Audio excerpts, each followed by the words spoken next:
ಸ್ನೇಹಿತರೆ, ನಾನಿವತ್ತು ನಿಮಗೆ ಎಕ್ಸ್ಪ್ಲೇನ್ ಮಾಡ್ತಿರೋ ಮೂವಿ 2021ರಲ್ಲಿ ಬಿಡುಗಡೆಯಾಗಿದ್ದ IPC 376 ಎಂಬ ತಮಿಳು ಭಾಷೆಯ ಮಿಸ್ಟರಿ ಹಾಗೂ ಹಾರರ್ ಚಿತ್ರ. ಈ ಮೂವಿಯ ಕಾನ್ಸೆಪ್ಟ್ ಏನಂದ್ರೆ, ಚಿತ್ರದ ಹೀರೋಯಿನ್ ಆಗಿರುವ ಹಾಸಿನಿ ಒಬ್ಬಳು ಪೊಲೀಸ್ ಇನ್ಸ್ಪೆಕ್ಟರ್. ಒಂದು ದಿನ ಹಾಸಿನಿಯ ಮೊಬೈಲ್ಗೆ ಒಬ್ಬ ಅನ್ನೋನ್ ವ್ಯಕ್ತಿ ಮೆಸೇಜ್ ಗಳನ್ನ ಸೆಂಡ್ ಮಾಡೋದಕ್ಕೆ ಶುರು ಮಾಡ್ತಾನೆ. ಹಾಸಿನಿ ಮೊದಲಿಗೆ ಆ ವ್ಯಕ್ತಿ ಯಾರಿಗೋ ಮೆಸೇಜಸ್ ಗಳನ್ನ ಸೆಂಡ್ ಮಾಡೋದಕ್ಕೆ ಹೋಗಿ ನನಗೆ ಸೆಂಡ್ ಮಾಡ್ತಿರ್ಬೋದು ಅಂದುಕೊಂಡು ಸುಮ್ಮನಾಗಿರ್ತಾಳೆ. ಆದ್ರೆ ನಂತರವೇ ಗೊತ್ತಾಗುತ್ತೆ, ಶಾಕಿಂಗ್ಲಿ ಆ ವ್ಯಕ್ತಿ ಮುಂದೆ ಕೊಲೆಯಾಗಲಿರುವ ವ್ಯಕ್ತಿಗಳ ಹೆಸರನ್ನ ಹಾಗೂ ಡೀಟೇಲ್ಸ್ ಗಳನ್ನ ಸೆಂಡ್ ಮಾಡ್ತಿದ್ದಾನೆ ಅಂತ. ತಕ್ಷಣ ಹಾಸಿನಿ ಆ ವಿಕ್ಟಿಮ್ಸ್ ಗಳನ್ನ ಬಚಾವ್ ಮಾಡೋದಕ್ಕೆ ಅಂತ ಪ್ರಯತ್ನ ಪಡ್ತಾಳೆ.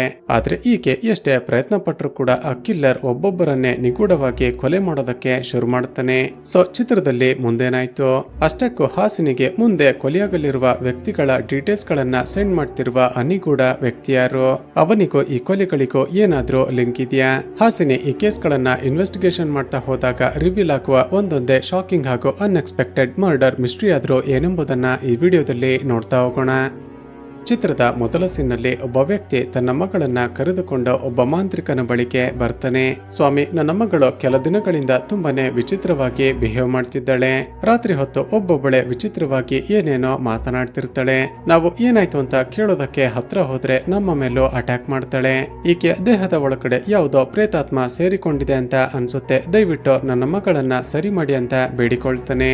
ಅಮಾಂತ್ರಿಕ ಮಂತ್ರಗಳನ್ನ ಹೇಳ್ತಾ ಚೆಕ್ ಮಾಡಿ, ಹೌದು, ನಿನ್ನ ಮಗಳ ದೇಹದ ಒಳಗಡೆ 20 ದಿನಗಳ ಹಿಂದೆ ಸತ್ತು ಹೋಗಿರುವ ಒಬ್ಬಳು ಮಹಿಳೆಯ ಪ್ರೇತಾತ್ಮ ಸೇರಿಕೊಂಡಿದೆ.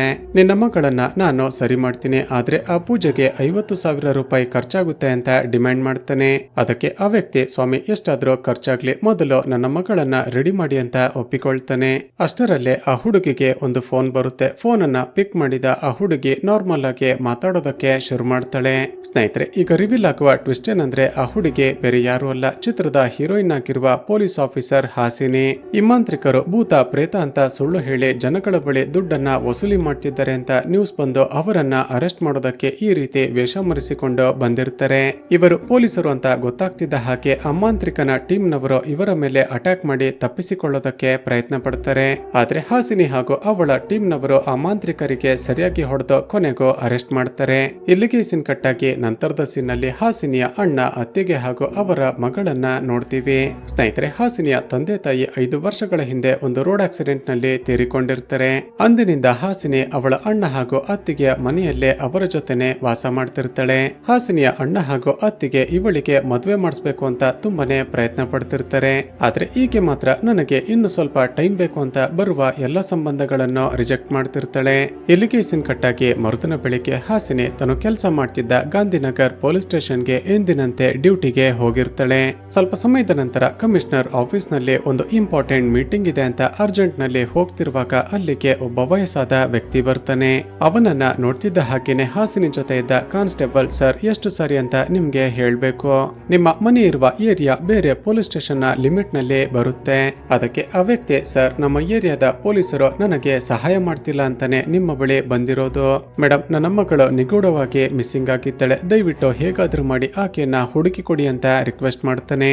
ಅದಕ್ಕೆ ಹಾಸಿನಿ, ಸರ್, ನಾವು ನಿಮ್ಮ ಕಂಪ್ಲೇಂಟ್ ಅನ್ನ ತೆಗೆದುಕೊಳ್ಳೋದಕ್ಕೆ ಬರೋದಿಲ್ಲ, ನೀವು ವಾಪಸ್ ನಿಮ್ಮ ಏರಿಯಾದ ಪೊಲೀಸ್ ಸ್ಟೇಷನ್ಗೆ ಹೋಗಿ, ನಾನು ಕೂಡ ಫೋನ್ ಮಾಡಿ ಹೇಳ್ತೀನಿ ಅಂತ ಹೇಳಿ ಅರ್ಜೆಂಟ್ ನಲ್ಲಿದ್ದ ಕಾರಣ ಕಮಿಷನರ್ ಆಫೀಸ್ಗೆ ಹೊರಟು ಹೋಗ್ತಾಳೆ. ಇಲ್ಲಿಗೆ ಸೀನ್ ಕಟ್ಟಾಗಿ ಆ ದಿನ ರಾತ್ರಿ ಹಾಸಿನಿ ಮನೆಗೆ ಒಂದು ಇನ್ನೇನೋ ಮಲಗಬೇಕು ಅಂತ ರೂಮ್ಗೆ ಹೋಗ್ತಿರುವಾಗ ಅವಳ ಮೊಬೈಲ್ಗೆ ಒಂದು ಅನ್ನೋನ್ ನಂಬರ್ ನಿಂದ ಮೆಸೇಜ್ ಬರುತ್ತೆ. ಅದರಲ್ಲಿ Peter Fernandes meet mate Saint Patrick cemetery ಅಂತ ಬರ್ದಿರುತ್ತೆ. ಇಷ್ಟೊತ್ತಲ್ಲಿ ಅದು ಕೂಡ ಸ್ಮಶಾನದ ಬಳಿಗೆ ಬನ್ನಿ ಅಂತ ಕರೀತಿದ್ದಾರಲ್ಲ ಅಂತ ಹಾಸಿನಿಗೆ ಆಶ್ಚರ್ಯ ಆಗುತ್ತೆ. ತಕ್ಷಣ ಆ ನಂಬರ್ಗೆ ಕಾಲ್ ಬ್ಯಾಕ್ ಮಾಡ್ತಾಳೆ. ಆದ್ರೆ ಅಷ್ಟರಲ್ಲೇ ಆ ನಂಬರ್ ಸ್ವಿಚ್ ಆಫ್ ಆಗಿರುತ್ತೆ. ಮೋಸ್ಟ್ಲಿ ಮೆಸೇಜ್ ಮಾಡಿರುವ ಆ ವ್ಯಕ್ತಿ ಏನಾದ್ರೂ ತೊಂದರೆಯಲ್ಲಿರ್ಬೋದಾ ಅಂತ ತಕ್ಷಣ ಆತ ಹೇಳಿದ್ದ ಸ್ಮಶಾನಕ್ಕೆ ಹೋಗ್ತಾಳೆ ಹಾಗೂ ಕಾನ್ಸ್ಟೇಬಲ್ಗೆ ಕಾಲ್ ಮಾಡಿ ತಕ್ಷಣ ಸ್ಟಾಫ್ ಅನ್ನ ಕರೆದುಕೊಂಡು ಅಲ್ಲಿಗೆ ಬರೋದಕ್ಕೆ ಹೇಳ್ತಾಳೆ. ನಂತರ ತನಗೆ ಮೆಸೇಜ್ ಮಾಡಿರುವ ಆ ವ್ಯಕ್ತಿ ಯಾರು ಅಂತ ಸುತ್ತಮುತ್ತ ಹುಡುಕ್ತಾಳೆ. ಆದ್ರೆ ಅಲ್ಯಾರು ಕೂಡ ಇರೋದೇ ಇಲ್ಲ. ಅಷ್ಟರಲ್ಲೇ ಒಂದು ಪ್ಲಾಸ್ಟಿಕ್ ಕವರ್ ಇವಳ ಮುಖಕ್ಕೆ ಬಂದು ಬೀಳುತ್ತೆ. ನಂತರ ಆ ಕವರ್ ಗಾಳಿಯಲ್ಲಿ ತೇಲ್ತಾ ಪೀಟರ್ ಫರ್ನಾಂಡಿಸ್ ಎಂಬ ವ್ಯಕ್ತಿಯ ಸಮಾಧಿಯ ಬಳಿ ಹೋಗುತ್ತೆ.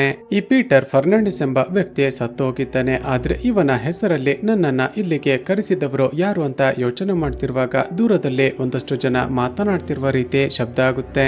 ಹತ್ತಿರ ಹೋಗಿ ನೋಡಿದ್ರೆ ಒಂದಷ್ಟು ಜನ ಕುಡುಕರು ಡ್ರಿಂಕ್ಸ್ ಮಾಡ್ತಾ ಜೂಜಾಡ್ತಿದ್ದಾರೆ. ಮಾತಾಡ್ತಿರ್ತಾರೆ. ಹಾಸಿನಿ ತಕ್ಷಣ ಅವರನ್ನ ಅರೆಸ್ಟ್ ಮಾಡಿ ಕಾನ್ಸ್ಟೇಬಲ್ಗೆ ಹ್ಯಾಂಡ್ ಓವರ್ ಮಾಡ್ತಾಳೆ.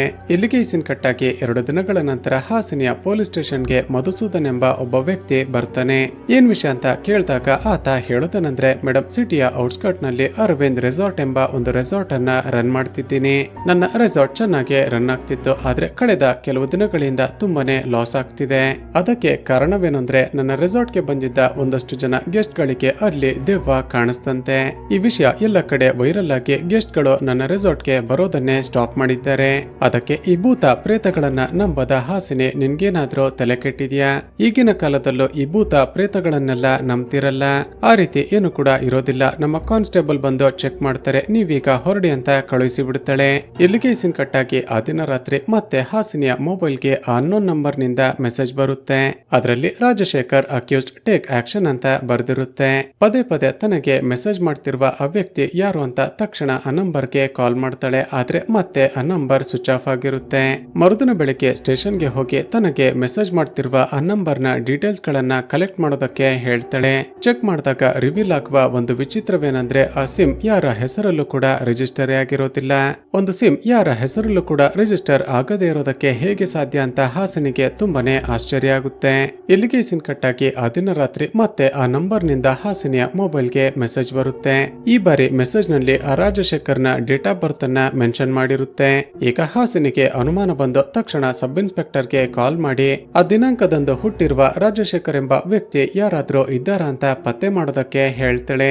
ಇಲ್ಲಿಗೆ ಈ ಸೀನ್ ಕೂಡ ಕಟ್ಟಾಗಿ ಮರುದಿನ ಬೆಳಿಗ್ಗೆ ಇನ್ನೇನು ರೆಡಿಯಾಗಿ ಸ್ಟೇಷನ್ಗೆ ಹೋಗ್ಬೇಕು ಅನ್ನುವಾಗ ಮತ್ತೆ ಆ ನಂಬರ್ ನಿಂದ ಮೆಸೇಜ್ ಬರುತ್ತೆ. ರಾಜಶೇಖರ್ ಡೇಟ್ ಆಫ್ ಡೆತ್ ಅಂತ ಅವತ್ತಿನ ದಿನಾಂಕವನ್ನೇ ಮೆನ್ಷನ್ ಮಾಡಲಾಗಿರುತ್ತೆ.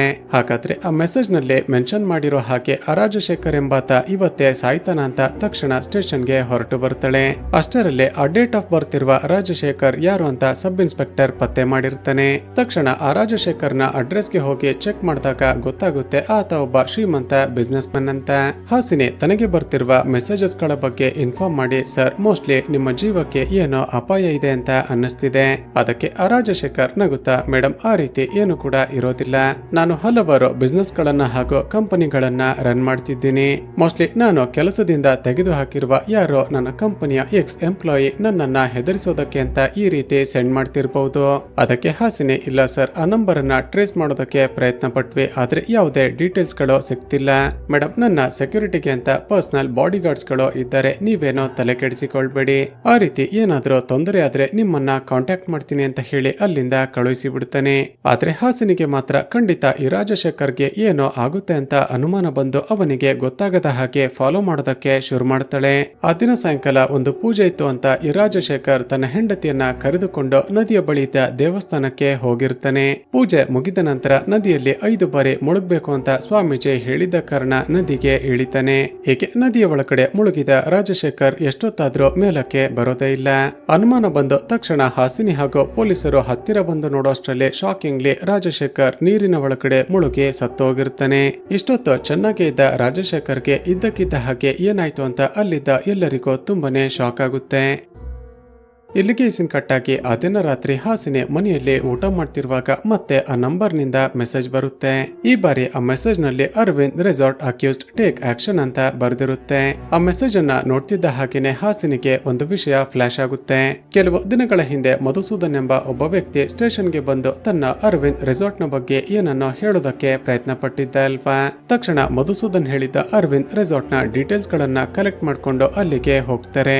ರೆಸಾರ್ಟ್ ಗೆ ಹೋಗಿ ಮಧುಸೂದನ್ ಎಲ್ಲಿ ಅಂತ ವಿಚಾರಿಸಿದಾಗ, ಮೇಡಮ್, ಅವರಿಗೆ ಏನೋ ಅರ್ಜೆಂಟ್ ಕೆಲಸ ಇತ್ತು ಅಂತ ಊರಿಗೆ ಹೋಗಿದ್ದಾರೆ.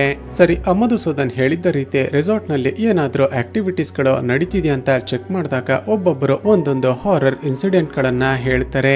ಅಂದ್ರೆ ಅಲ್ಲಿಗೆ ವೆಕೇಶನ್ ಎಂಜಾಯ್ ಮಾಡೋದಕ್ಕೆ ಅಂತ ಬರ್ತಿದ್ದ ಗೆಸ್ಟ್ ಗಳು ಆ ರೆಸಾರ್ಟ್ ನಲ್ಲಿ ದೆವ್ವ ಇದೆ ಅಂತ ಹೆದರಿಕೊಂಡು ರಾತ್ರೋರಾತ್ರಿ ಖಾಲಿ ಮಾಡ್ಕೊಂಡು ಓಡಿ ಹೋಗಿರ್ತಾರೆ. ಹೀಗೆ ಇನ್ವೆಸ್ಟಿಗೇಷನ್ ಮಾಡ್ತಿರುವಾಗ ಇವಳಿಗೆ ಇವನ ಅಣ್ಣನ ಮಗಳು ವಿಡಿಯೋ ಕಾಲ್ ಮಾಡ್ತಾಳೆ. ಹಾಸಿನಿ ಆ ಹುಡುಗಿ ಜೊತೆ ವಿಡಿಯೋ ಕಾಲ್ ನಲ್ಲಿ ಮಾತನಾಡ ಮಾತನಾಡ್ತಿರುವಾಗ ಶಾಕಿಂಗ್ಲಿ ತನ್ನ ಹಿಂದೆ ಒಂದು ಭಯಾನಕವಾದ ಆಕೃತಿ ನಿಂತಿರುವ ರೀತಿ ಕಾಣಿಸುತ್ತೆ. ಭಯಾಗಿ ತಕ್ಷಣ ಹಿಂದಕ್ಕೆ ತಿರುಗಿ ನೋಡ್ತಾಳೆ, ಆದ್ರೆ ಅಲ್ಲಿ ಯಾರು ಕೂಡ ಇರೋದೇ ಇಲ್ಲ. ಇಲ್ಲಿಗೆ ಸೀನ್ ಕಟ್ ಆಗಿ ಆ ದಿನ ರಾತ್ರಿ ಮತ್ತೆ ಈಕೆ ಮೊಬೈಲ್ಗೆ ಆ ನಂಬರ್ ನಿಂದ ಮೆಸೇಜ್ ಬರುತ್ತೆ. ಈ ಬಾರಿ ಸೆಬಾಸ್ಟಿಯನ್ ಅಕ್ಯೂಸ್ಡ್ ಟೇಕ್ ಆಕ್ಷನ್ ಅಂತ ಬರ್ದಿರುತ್ತೆ. ತಕ್ಷಣ ಹಾಸಿನಿ ಸಬ್ ಇನ್ಸ್ಪೆಕ್ಟರ್ಗೆ ಆ ಸೆಬಾಸ್ಟಿಯನ್ ಎಂಬ ವ್ಯಕ್ತಿ ಯಾರು ಅಂತ ಪತ್ತೆ ಮಾಡೋದಕ್ಕೆ ಹೇಳ್ತಾಳೆ. ಸ್ವಲ್ಪ ಸಮಯದ ನಂತರ ಈಕೆ ಲ್ಯಾಪ್ಟಾಪ್ಗೆ ಒಂದು ನೋಟಿಫಿಕೇಶನ್ ಬರುತ್ತೆ. ಅದರಲ್ಲಿ ಸೆಬಾಸ್ಟಿಯನ್ ಇವತ್ತೇ ಸಾಯ್ತಾನೆ ಅಂತ ಬರೆಯಲಾಗಿರುತ್ತೆ. ತಕ್ಷಣ ಆ ಸೆಬಾಸ್ಟಿಯನ್ ಬಗ್ಗೆ ವಿಚಾರಿಸಿದಾಗ ಅಲ್ಲಿಂದ ಸುಮಾರು 15 ಕಿಲೋಮೀಟರ್ ದೂರದಲ್ಲಿ ಅವನದೊಂದು ಫಾರ್ಮ್ ಹೌಸ್ ಇದೆ ಅಂತ ಗೊತ್ತಾಗುತ್ತೆ. ತಕ್ಷಣ ಅವನು ಸಾಯೋದಕ್ಕೂ ಮುಂಚೆ ಅವನನ್ನ ಕಾಪಾಡಬೇಕು ಅಂತ ಫಾರ್ಮ್ ಹೌಸ್ಗೆ ಹೋಗಿ ನೋಡೋಷ್ಟ್ರಲ್ಲೇ ಆತ ಸತ್ತೋಗಿರ್ತಾನೆ. ಅಷ್ಟಕ್ಕೂ ಈ ಸೆಬಾಸ್ಟಿಯನ್ ಯಾರು, ಈತನಿಗೆ ಏನಾಯ್ತು ಅಂತ ನೋಡ್ತಿರುವಾಗ ಆತ ನೇಣು ಹಾಕಿಕೊಂಡು ಸತ್ತೋಗಿದ್ದಾನೆ ಅಂತ ಕನ್ಫರ್ಮ್ ಆಗುತ್ತೆ. ನಂತರ ಬಿಲ್ಡಿಂಗ್ ನ ಸಿಸಿಟಿವಿ ಫುಟೇಜ್ ಗಳನ್ನ ಚೆಕ್ ಮಾಡಿದಾಗ ಒಂದು ಅದೃಶ್ಯ ಶಕ್ತಿ ಅವನನ್ನ ಫಾಲೋ ಮಾಡ್ತಿರೋದು ಕಾಣಿಸುತ್ತೆ. ಸೆಬಾಸ್ಟಿಯನ್ ಅದರಿಂದ ತಪ್ಪಿಸಿಕೊಳ್ಳೋದಕ್ಕೆ ತುಂಬಾನೇ ಪ್ರಯತ್ನ ಪಡ್ತಾನೆ. ಆದ್ರೆ ಅದೃಶ್ಯ ಶಕ್ತಿ ಕೊನೆಗೂ ಅವನ ಮೇಲೆ ಅಟ್ಯಾಕ್ ಮಾಡಿ ನೇಣು ಹಾಕಿ ಸಾಯಿಸಿ ಬಿಡುತ್ತೆ. ತನ್ನ ಕಣ್ಣ ಮುಂದೆನೆ ಇಬ್ಬರು ನಿಗೂಢವಾಗಿ ಸತ್ತೋಗಿದ್ದನ್ನ ನೋಡಿದ ಹಾಸಿನಿಗೆ ತುಂಬಾನೇ ತಲೆ ಕೆಡುತ್ತೆ. ಇಷ್ಟು ದಿನ ಭೂತ ಪ್ರೇತಗಳನ್ನ ನಂಬದ ಹಾಸಿನಿಗೆ ನಿಧಾನಕ್ಕೆ ಅವುಗಳ ಮೇಲೆ ನಂಬಿಕೆ ಬರೋದಕ್ಕೆ ಶುರುವಾಗುತ್ತೆ. ಈಗ ಇಷ್ಟು ದಿನ ತನಗೆ ಮೆಸೇಜ್ ಬರ್ತಿದ್ದ ಆ ನಂಬರ್ ಅನ್ನ ಉಲ್ಟಾ ಚೆಕ್ ಮಾಡಿದಾಗ ಒಂದು ನಂಬರ್ ಸಿಗುತ್ತೆ. ತಕ್ಷಣ ಸಬ್ ಇನ್ಸ್ಪೆಕ್ಟರ್ಗೆ ಕಾಲ್ ಮಾಡಿ ಆ ನಂಬರ್ ನ ಬಗ್ಗೆ ವಿಚಾರಿಸೋದಕ್ಕೆ ಹೇಳ್ತಾಳೆ. ಚೆಕ್ ಮಾಡಿದಾಗ ಗೊತ್ತಾಗುತ್ತೆ ಆ ನಂಬರ್ ಭಾರತಿ ಎಂಬ ಒಬ್ಬಳ ಹುಡುಗಿಯ ಹೆಸರಿನಲ್ಲಿ ರಿಜಿಸ್ಟರ್ ಆಗಿತ್ತು ಅಂತ. ಹಾಗೂ ಈಗ ಗೊತ್ತಾಗುವ ಮತ್ತೊಂದು ವಿಷಯವೇನೆಂದ್ರೆ ಆ ಹುಡುಗಿ ಭಾರತೀಯ ತಂದೆನೆ ಈ ಹಿಂದೆ ನನ್ನ ಮಗಳು ಮಿಸ್ಸಿಂಗ್ ಆಗಿದ್ದಾಳೆ ಅಂತ ಸ್ಟೇಷನ್ಗೆ ಬಂದು ಕಂಪ್ಲೇಂಟ್ ಕೊಡೋದಕ್ಕೆ ಪ್ರಯತ್ನ ಪಟ್ಟಿರ್ತಾನೆ. ಈಗ ಮತ್ತೊಂದು ವಿಷಯ ಫ್ಲಾಶ್ ಆಗಿ ಮೊದಲಿಗೆ ಈಕೆಗೆ ಬಂದಿದ್ದ ಮೆಸೇಜ್ ನಲ್ಲಿ ಒಂದು ಸ್ಮಶಾನದ ಬಳಿಗೆ ಬಾ ಅಂತ ಕರೆದಿತ್ತಲ್ವಾ. ತಕ್ಷಣ ಅಲ್ಲಿಗೆ ಹೋಗಿ ಆ ಸಮಾಧಿಯನ್ನ ಅಗದಾಗ ಅಲ್ಲಿ ಒಬ್ಬಳು ಹುಡುಗಿಯ ಡೆಡ್ ಬಾಡಿ ಸಿಗುತ್ತೆ. ತಕ್ಷಣ ಆ ದಿನ ನನ್ನ ಮಗಳು ಮಿಸ್ಸಿಂಗ್ ಆಗಿದ್ದಾಳೆ ಅಂತ ಸ್ಟೇಷನ್ ಬಳಿ ಬಂದಿದ್ದ ಆ ವ್ಯಕ್ತಿಯನ್ನ ಕರೆಸಿ ಇದು ನಿಮ್ಮ ಮಗಳ ಡೆಡ್ ಬಾಡಿನ ಅಂತ ಚೆಕ್ ಮಾಡೋದಕ್ಕೆ ಹೇಳ್ತಾರೆ. ಸ್ನೇಹಿತರೆ, ಈಗ ರಿವೀಲ್ ಆಗುವ ಟ್ವಿಸ್ಟ್ ಏನಂದ್ರೆ ಶಾಕಿಂಗ್ಲಿ ಅಲ್ಲಿರುವ ಡೆಡ್ ಬಾಡಿ ಆ ವ್ಯಕ್ತಿಯ ಮಗಳು ಭಾರತೀಯದ್ದೇನೆ. ಕೊನೆಗೂ ಮಿಸ್ಸಿಂಗ್ ಆಗಿದ್ದಾಳೆ ಎಂದುಕೊಂಡಿದ್ದ ತನ್ನ ಮಗಳು ಸತ್ತೋಗಿದ್ದಾಳೆ ಅಂತ ಗೊತ್ತಾಗ್ತಿದ್ದ ಹಾಗೆ ಭಾರತೀಯ ತಂದೆ ತುಂಬಾನೇ ಎಮೋಷನಲ್ ಆಗಿ ಅಳ್ತಾರೆ. ಇಲ್ಲಿಗೆ ಸೀನ್ ಕಟ್ ಆಗಿ ಆ ದಿನ ರಾತ್ರಿ ಹಾಸಿನಿ ಭಾರತೀಯ ಬ್ಯಾಗ್ ಅನ್ನ ಚೆಕ್ ಮಾಡ್ತಿದ್ದಾಗ ಅದರ ಒಳಗಡೆ ಒಂದು ರಿಂಗ್ ಸಿಗುತ್ತೆ. ಅಷ್ಟಕ್ಕೂ ಭಾರತಿಗೆ ಏನಾಗಿತ್ತು ಅಂತ ತಿಳಿದುಕೊಳ್ಳೋದಕ್ಕೆ ಒಂದು ಐಡಿಯಾ ಮಾಡ್ತಾಳೆ. ಆಕೆ ರಿಂಗ್ ನಿಂದ ಹಾಗೂ ಉಯ್ಜಾ ಬೋರ್ಡ್ ನ ಸಹಾಯದಿಂದ ಆಕೆಯ ಪ್ರೇತಾತ್ಮವನ್ನ ಅಲ್ಲಿಗೆ ಬರುವ ಹಾಗೆ ಮಾಡ್ತಾಳೆ. ಆಗ ಅಲ್ಲಿ ಪ್ರತ್ಯಕ್ಷ ಆದ ಭಾರತೀಯ ಪ್ರೇತಾತ್ಮ ಒಂದು ಫ್ಲಾಶ್ ಬ್ಯಾಕ್ ಹೇಳೋದಕ್ಕೆ ಶುರು ಮಾಡುತ್ತೆ. ಸ್ನೇಹಿತರೆ, ಈ ಭಾರತೀಯ ತಾಯಿ ತೀರಿಕೊಂಡ ನಂತರ ಇವಳ ತಂದೆ ತುಂಬಾನೇ ಕಷ್ಟಪಟ್ಟು ಬೆಳೆಸಿರ್ತಾನೆ. ಭಾರತಿ ಕೂಡ ತುಂಬಾನೇ ಕಷ್ಟಪಟ್ಟು ಓದಿ ಯಾವ್ದಾದ್ರು MNC ಕಂಪನಿಯಲ್ಲಿ ಕೆಲಸ ಪಡೆದುಕೊಳ್ಬೇಕು ಅಂತ ತುಂಬಾನೇ ಇಂಟರ್ವ್ಯೂಸ್ ಗಳನ್ನ ಅಟೆಂಡ್ ಮಾಡ್ತಿರ್ತಾಳೆ. ಆಗಲೇ ನಿಗೂಢವಾಗಿ ಕೊಲೆಯಾದ ಆ ಸೆಬಾಸ್ಟಿಯನ್ ಕಂಪನಿಯಲ್ಲಿ ಜಾಬ್ ವೇಕೆನ್ಸಿ ಇದೆ ಅಂತ ಗೊತ್ತಾಗಿ ಇಂಟರ್ವ್ಯೂಗೆ ಹೋಗಿರ್ತಾಳೆ. ಸ್ನೇಹಿತರೆ, ಈಗಲೇ ನಮಗೆ ಗೊತ್ತಾಗೋದು ಈ ಸೆಬಾಸ್ಟಿಯನ್ ಕಂಪನಿಯಲ್ಲಿ ರಾಜಶೇಖರ್ ಹಾಗೂ ಮತ್ತೊಬ್ಬ ಸ್ವಾಮಿ ಕೂಡ ಇನ್ವೆಸ್ಟ್ ಮಾಡಿರ್ತಾರೆ. ಅಂದ್ರೆ ಇಮ್ಮವರು ಕೂಡ ಬಿಸ್ನೆಸ್ ಪಾರ್ಟ್ನರ್ಸ್ ಗಳಾಗಿರ್ತಾರೆ. ತುಂಬಾನೇ ವುಮನೈಸರ್ ಕ್ಯಾರೆಕ್ಟರ್ ನ ವ್ಯಕ್ತಿಯಾಗಿದ್ದ ಸೆಬಾಸ್ಟಿಯನ್ ಭಾರತೀಯನ್ನ ನೋಡ್ತಿದ್ದ ಹಾಗೇನೆ ಆಕೆ ಜೊತೆ ಇಂಟಿಮೇಟ್ ಆಗ್ಬೇಕು ಅಂತ ಆಸೆ ಪಡೋದಕ್ಕೆ ಶುರು ಮಾಡ್ತಾನೆ. ಫಾರ್ಮಾಲಿಟೀಸ್ಗೆ ಇಂಟರ್ವ್ಯೂ ಮಾಡೋ ರೀತಿ ನಾಟಕ ಮಾಡ್ತಾ ನಮಗೆ ಕೋಪರೇಟ್ ಮಾಡಿದ್ರೆ ನಿನಗೆ ಕೆಲಸ ಸಿಗುತ್ತೆ ಅಂತ ಆಸೆ ತೋರಿಸ್ತಾನೆ. ಆದ್ರೆ ಇವನ ಮಾತುಗಳನ್ನ ಕೇಳಿದ ಭಾರತಿಗೆ ತುಂಬಾನೇ ಬೇಜಾರಾಗಿ ಅಳುತ್ತಾ ಜಾಬ್ ರಿಜೆಕ್ಟ್ ಮಾಡಿ ಅಲ್ಲಿಂದ ಹೊರಗಡೆ ಬಂದು ಬಿಡ್ತಾಳೆ. ಮನೆಗೆ ಬಂದ ನಂತರ ತುಂಬಾನೇ ಅಳ್ತಿರುವ ಭಾರತಿಯನ್ನ ನೋಡಿದ ಅವಳ ತಂದೆ ಏನಾಯ್ತು ಅಂತ ವಿಚಾರಿಸಿರ್ತಾನೆ. ಭಾರತಿ ಅಳುತ್ತಾ ಸೆಬಾಸ್ಟಿಯನ್ ಆಫೀಸ್ ನಲ್ಲಿ ನಡೆದದ್ದನ್ನೆಲ್ಲ ಎಕ್ಸ್ಪ್ಲೇನ್ ಮಾಡ್ತಾಳೆ. ತನ್ನ ಮಗಳ ಮಾತುಗಳನ್ನ ಕೇಳಿ ತುಂಬಾನೇ ಕೋಪಗೊಂಡ ಭಾರತಿಯ ಅಪ್ಪ ಸೀದಾ ಸೆಬಾಸ್ಟಿಯನ್ ಆಫೀಸ್ಗೆ ಬರ್ತಾನೆ. ಎಲ್ಲ ಎಂಪ್ಲಾಯೀಸ್ ಗಳ ಮುಂದೆ ಸೆಬಾಸ್ಟಿಯನ್ಗೆ ಸರಿಯಾಗಿ ಬೈದು ಅವನ ಕಪಾಳಕ್ಕೆ ಹೊಡೆದು ಬಿಡ್ತಾನೆ. ಇದರಿಂದಾಗಿ ಸೆಬಾಸ್ಟಿಯನ್ಗೆ ಎಲ್ಲರ ಮುಂದೆ ತುಂಬಾನೇ ಅವಮಾನ ಆಗುತ್ತೆ. ಅದೇ ಸಿಟ್ಟಲ್ಲಿ ಸೆಬಾಸ್ಟಿಯನ್ ತನ್ನ ದುಡ್ಡಿನ ಪವರ್ ಅನ್ನ ಯೂಸ್ ಮಾಡಿಕೊಂಡು ಭಾರತಿ ತಂದೆ ತನ್ನ ಆಫೀಸ್ ಬಂದು ಗಲಾಟೆ ಮಾಡ್ದ ಅಂತ ಕಂಪ್ಲೇಂಟ್ ಕೊಟ್ಟು ಅವನನ್ನ ಅರೆಸ್ಟ್ ಮಾಡಿಸ್ತಾನೆ. ಈಗ ತುಂಬಾನೇ ಬಡವರಾಗಿದ್ದ ಭಾರತಿಗೆ ತನ್ನ ತಂದೆಯನ್ನ ಹೇಗೆ ಬಿಡಿಸಿಕೊಳ್ಬೇಕು ಅಂತ ಕೂಡ ಗೊತ್ತಾಗೋದಿಲ್ಲ. ತಕ್ಷಣ ಸ್ಟೇಷನ್ಗೆ ಹೋಗಿ ಇನ್ಸ್ಪೆಕ್ಟರ್ ಬಳಿ ವಿಚಾರಿಸಿದಾಗ ಸೆಬಾಸ್ಟಿಯನ್ ಕಂಪ್ಲೇಂಟ್ ಅನ್ನ ವಾಪಸ್ ಪಡೆದುಕೊಂಡ್ರೆ ನಿನ್ನ ತಂದೆಯನ್ನ ರಿಲೀಸ್ ಮಾಡ್ತೀವಿ ಅಂತ ಹೇಳ್ತಾರೆ. ಈಗ ಭಾರತಿಗೆ ಬೇರೆ ದಾರಿ ಇಲ್ಲದೆ ಮತ್ತೆ ಸೆಬಾಸ್ಟಿಯನ್ ಬಳಿ ಬಂದು ನನ್ನ ತಂದೆಯನ್ನ ದಯವಿಟ್ಟು ರಿಲೀಸ್ ಮಾಡಿಸಿ ಅಂತ ಬೇಡಿಕೊಳ್ತಾಳೆ. ಇದೇ ಚಾನ್ಸ್ಗಾಗಿ ಕಾಯ್ತಿದ್ದ ಈ ಸೆಬಾಸ್ಟಿಯನ್ ನೀನು ನನ್ನ ಹಾಗೂ ನನ್ನ ಇಬ್ಬರು ಬಿಸ್ನೆಸ್ ಪಾರ್ಟ್ನರ್ ಪಾರ್ಟ್ನರ್ಸ್ ಗಳ ಜೊತೆ ಇಂಟಿಮೇಟ್ ಆಗೋದಕ್ಕೆ ಒಪ್ಪಿಕೊಂಡ್ರೆ ನಿನ್ನ ತಂದೆಯನ್ನ ರಿಲೀಸ್ ಆಗುವ ಹಾಗೆ ಮಾಡ್ತೀನಿ, ಇಲ್ಲಾಂದ್ರೆ ಮತ್ತಷ್ಟು ಫೇಕ್ ಕೇಸ್ ಗಳನ್ನ ನಿನ್ನ ತಂದೆ ಮೇಲೆ ರಿಜಿಸ್ಟರ್ ಮಾಡಿಸಿ ಮುಂದಿನ 10 ವರ್ಷ ಅವರು ಹೊರಗಡೆ ಬರ್ದಿರುವ ಹಾಗೆ ಮಾಡಿಬಿಡ್ತೀನಿ ಅಂತ ಹೆದರಿಸ್ತಾನೆ. ಈಗ ತನ್ನ ತಂದೆಯನ್ನ ಬಿಡಿಸಿಕೊಳ್ಳೋದಕ್ಕೆ ಬೇರೆ ದಾರಿ ಇಲ್ಲದೆ ಭಾರತಿ ಅವರ ಜೊತೆ ಇಂಟಿಮೇಟ್ ಆಗೋದಕ್ಕೆ ಒಪ್ಪಿಕೊಳ್ತಾಳೆ. ಸೊ ಭಾರತಿ ಒಪ್ಪಿಕೊಂಡ ನಂತರ ಸೆಬಾಸ್ಟಿಯನ್ ಅವಳ ತಂದೆಯನ್ನ ರಿಲೀಸ್ ಮಾಡಿಸ್ತಾನೆ. ಭಾರತಿ ತನ್ನ ತಂದೆಗೆ ಏನು ಕೂಡ ಇನ್ಫಾರ್ಮ್ ಮಾಡದೆ ಸೆಬಾಸ್ಟಿಯನ್ ಮನೆ ಕಡೆ ಹೋಗ್ತಿರುವಾಗ ರಸ್ತೆಯಲ್ಲಿ ಹಾಸಿನಿ ಒಂದು ಫಂಕ್ಷನ್ ನಲ್ಲಿ ಮಾತನಾಡ್ತಿರ್ತಾಳೆ. ಹಾಸಿನಿ ಮಾತನಾಡ್ತಾ ಯಾರಾದ್ರೂ ಹುಡುಗಿಯರಿಗೆ ಅಥವಾ ಮಹಿಳೆಯರಿಗೆ ಯಾರಾದ್ರೂ ತೊಂದರೆ ಕೊಟ್ರೆ ಅದನ್ನ ಸೀಕ್ರೆಟ್ ಆಗಿ ವಿಡಿಯೋ ರೆಕಾರ್ಡ್ ಮಾಡ್ಕೊಳ್ಳಿ, ಅದನ್ನೇ ಪ್ರೂಫ್ ಆಗಿ ಇಟ್ಕೊಂಡು ಯಾರು ತಪ್ಪು ಮಾಡಿರ್ತಾರೋ ಅವರಿಗೆ ಸರಿಯಾಗಿ ಶಿಕ್ಷೆ ಆಗುವ ಹಾಗೆ ನಾನು ಮಾಡ್ತೀನಿ ಅಂತ ಹೇಳ್ತಿರ್ತಾಳೆ. ಈಗ ಹಾಸಿನಿಯ ಮಾತುಗಳನ್ನು ಕೇಳಿದ ಭಾರತಿ ಸೀಕ್ರೆಟ್ ಆಗಿ ವಿಡಿಯೋ ರೆಕಾರ್ಡ್ ಮಾಡ್ಕೊಂಡು ಆ ಮೂವರಿಗೂ ಸರಿಯಾಗಿ ಶಿಕ್ಷೆ ಆಗುವ ಹಾಗೆ ಮಾಡಿಸ್ಬೇಕು ಅಂತ ಡಿಸೈಡ್ ಮಾಡ್ತಾಳೆ. ಸ್ವಲ್ಪ ಸಮಯದ ನಂತರ ಸೆಬಾಸ್ಟಿಯನ್, ರಾಜಶೇಖರ್ ಹಾಗೂ ಸ್ವಾಮಿ ಬಂದು ಭಾರತಿಯನ್ನ ಪಿಕಪ್ ಮಾಡ್ಕೊಂಡು ಸೆಬಾಸ್ಟಿಯನ್ ಫಾರ್ಮ್ ಹೌಸ್ ಕಡೆಗೆ ಹೊರಡ್ತಾರೆ. ಫಾರ್ಮ್ ಹೌಸ್ಗೆ ಹೋದ ನಂತರ ಭಾರತಿ ವಾಶ್ರೂಮ್ ಯೂಸ್ ಮಾಡಬೇಕು ಅಂತ ವಾಶ್ರೂಮ್ಗೆ ಹೋಗಿ ಸೀಕ್ರೆಟ್ ಕ್ಯಾಮ್ರಾವನ್ನ ತನ್ನ ಬಟ್ಟೆಗೆ ಹಾಕಿಕೊಳ್ತಿರ್ತಾಳೆ. ಆದ್ರೆ ಇವಳ ಮೇಲೆ ಅನುಮಾನ ಪಟ್ಟಿದ್ದ ಆ ಮೂವರು ವಾಶ್ರೂಮ್ನ ಒಳಗಡೆ ಕೂಡ ಕ್ಯಾಮ್ರಾವನ್ನ ಫಿಕ್ಸ್ ಮಾಡಿರ್ತಾರೆ. ಹೀಗೆ ವಿಷಯ ಗೊತ್ತಾಗ್ತಿದ್ದ ಹಾಗೆ ಕೋಪಗೊಂಡ ಆ ಮೂವರು ಭಾರತಿ ಮೇಲೆ ಅಟ್ಯಾಕ್ ಮಾಡೋದಕ್ಕೆ ಶುರು ಮಾಡ್ತಾರೆ. ಈ ವಿಷಯ ಯಾವುದೇ ಕಾರಣಕ್ಕೂ ಹೊರಗಡೆ ಬರಬಾರ್ದು ಅಂತ ಆಕೆ ಮೇಲೆ ಅತ್ಯಾಚಾರ ಮಾಡಿ ಅಲ್ಲಿ ಇದ್ದ ಸ್ವಿಮ್ಮಿಂಗ್ ಪೂಲ್ ನ ಒಳಗಡೆ ಮುಳುಗಿಸಿ ಸಾಯಿಸಿ ಬಿಡುತ್ತಾರೆ. ನಂತರ ಡೆಡ್ ಬಾಡಿಯನ್ನ ಡಿಸ್ಪೋಸ್ ಮಾಡೋದಕ್ಕೆ ಅಂತ ಅಲ್ಲೇ ಹತ್ತಿರದಲ್ಲಿ ಒಂದು ಸ್ಮಶಾನಕ್ಕೆ ತೆಗೆದುಕೊಂಡು ಹೋಗ್ತಾರೆ. ನಂತರ ಆಗ ತಾನೇ ರೆಡಿ ಮಾಡಿದ್ದ ಫರ್ನಾಂಡಿಸ್ ಎಂಬ ವ್ಯಕ್ತಿಯ ಸಮಾಧಿಯ ಒಳಗಡೆ ಆಕೆ ಡೆಡ್ ಬಾಡಿಯನ್ನ ಇಟ್ಟು ಕ್ಲೋಸ್ ಮಾಡಿಬಿಡುತ್ತಾರೆ. ಸ್ನೇಹಿತರೆ, ತನ್ನ ಬಾಡಿಯನ್ನ ಅಲ್ಲಿ ಹೂತಾಕಿದ್ದಾರೆ ಅಂತ ಇನ್ಫಾರ್ಮೇಶನ್ ಕೊಡೋದಕ್ಕೆ ಅಂತಾನೆ ಭಾರತೀಯ ಪ್ರೇತಾತ್ಮ ಮೊದಲಿಗೆ ಹಾಸಿನಿಗೆ ಮೆಸೇಜ್ ಮಾಡಿದ್ದು. ಈಗ ಪ್ರೆಸೆಂಟ್ ನಲ್ಲಿ ಭಾರತಿ ಮೇಲೆ ಅತ್ಯಾಚಾರ ಮಾಡಿ ಕೊಲೆ ಮಾಡಿದ್ದ ಮೂವರಲ್ಲಿ ಕೇವಲ ಆ ಸ್ವಾಮೀಜಿ ಮಾತ್ರನೇ ಬದುಕಿರ್ತಾನೆ. ಈಗ ಹಾಸಿನಿ ತಕ್ಷಣ ಆ ಸ್ವಾಮೀಜಿ ಬಳಿ ಹೋಗಿ ನೀನಾಗಿ ನೀನೆ ಸರೆಂಡರ್ ಆದ್ರೆ ನಿನಗೆ ಜೈಲು ಶಿಕ್ಷೆಯಾಗುತ್ತೆ, ಇಲ್ಲ ಅಂದ್ರೆ ಭಾರತೀಯ ಪ್ರೇತಾತ್ಮ ನಿನ್ನನ್ನ ಭೀಕರವಾಗಿ ಕೊಲೆ ಮಾಡುತ್ತೆ ಅಂತ ವಾರ್ನ್ ಮಾಡುತ್ತಾಳೆ. ಆದ್ರೆ ಆ ಸ್ವಾಮೀಜಿ ನೋಡಿದ್ರೆ ತನ್ನ ಇನ್ಫ್ಲೂಯೆನ್ಸ್ ಅನ್ನ ಯೂಸ್ ಮಾಡಿ ಹಾಸಿನಿಯನ್ನೇ ಕೆಲಸದಿಂದ ಸಸ್ಪೆಂಡ್ ಮಾಡಿಸ್ತಾನೆ. ನಂತರ ಭಾರತೀಯ ಪ್ರೇತಾತ್ಮ ತನಗೆ ಏನು ಕೂಡ ಮಾಡಬಾರ್ದು ಅಂತ ಅದನ್ನ ದಿಗ್ಬಂಧನ ಮಾಡಿ ಈ ಲೋಕದಿಂದನೇ ಕಳಿಸ್ಬೇಕು ಅಂತ ಪೂಜೆ ಸ್ಟಾರ್ಟ್ ಮಾಡ್ತಾನೆ.